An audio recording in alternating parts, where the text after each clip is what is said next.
Well, hello everyone, this is John Cannon again.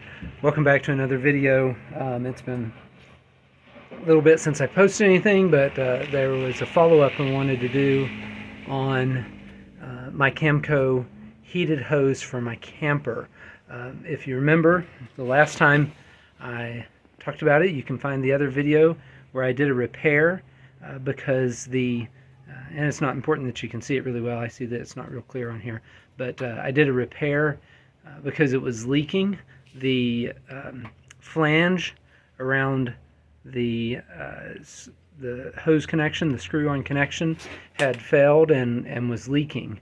And so I did a repair to that, which has worked beautifully. That's been a non-issue, and I've used it. However, what I noticed to begin the second winter of use, I didn't run the hose in the summer.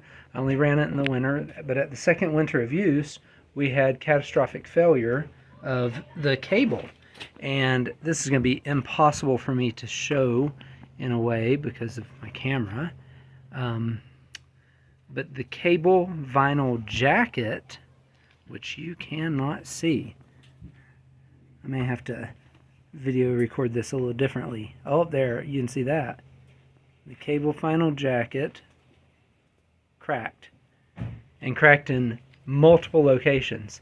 And then when I was actually dragging the hose over to set it to the side, because I realized, it's exposing wires and the actual cable, that's not real safe.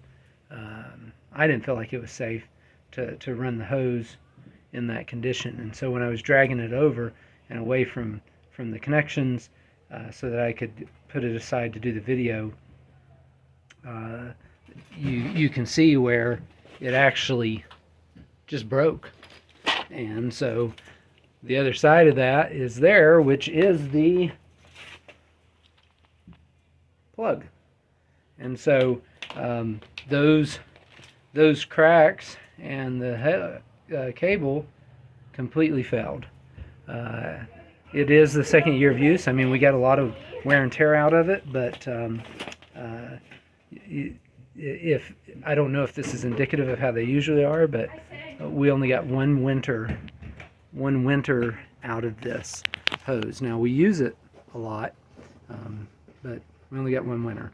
So there's a follow-up on that Camco. We're going to throw it away. We bought a new hose. I did those repairs really for naught. I mean, they worked for a little while while we needed it, but the failure of the actual vinyl jacket on the hose is a real problem. So hopefully that's helpful to somebody, and thanks for watching, and hit that like and subscribe button.